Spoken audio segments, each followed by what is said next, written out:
being an absolute bounder. Everyone knew this. Yes, he had wealth, but no one liked him. He was not a man of substance.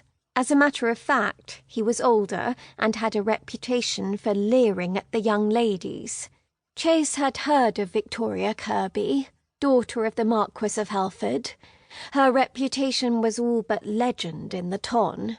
She was difficult, unpleasant, and unattractive, according to popular opinion. It was a reputation that she had gained for herself because, well, when one apparently was not a diamond of the first water, sometimes one's tongue was the only weapon one had. He'd never met her himself, but he rather admired that fortifying reputation she'd developed. Unfortunately, it seemed that her father had grown tired of her marriageless state and was taking matters into his own hands. Halford was important enough that a man like Craven would be thrilled at the familial attachment, and Craven definitely had a gleam in his eye that suggested he quite liked the idea of winning said young lady, as if she were a pile of coins. Craven was all but salivating as he clutched the dice cup in his ringed hands. The lech clearly knew he was about to gain a young lady of great fortune, good family, and a wife who would hate him. A young wife he could break like a filly. A terrible thing that some men seem to enjoy. A young lady of Victoria Kirby's reputation would certainly hate a man like Craven.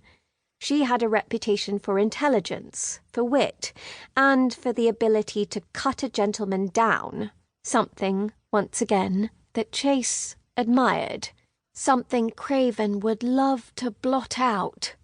Blast! He could take it no longer, and before he could think another thought, his feet were guiding him over to the table.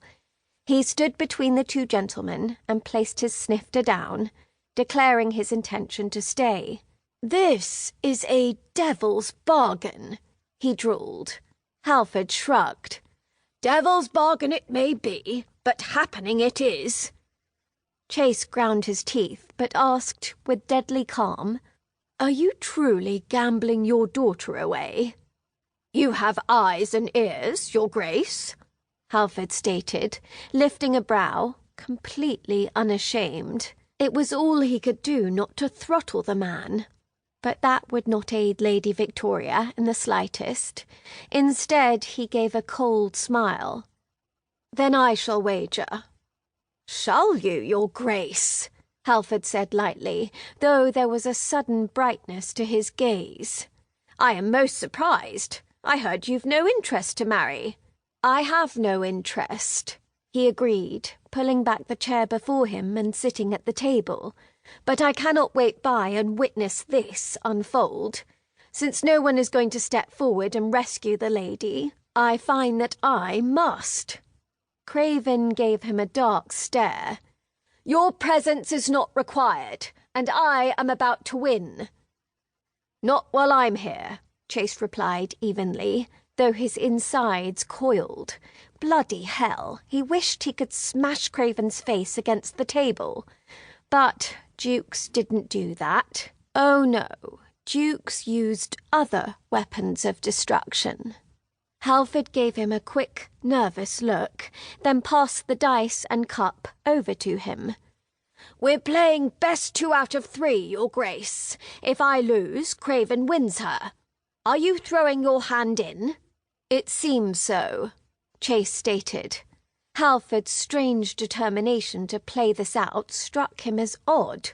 The whole situation was sick, particularly since he felt certain that if Halford won this round, he might simply wager Lady Victoria again this night. He felt confidence combined with anger as he eased back in his chair. Luck had always been on his side.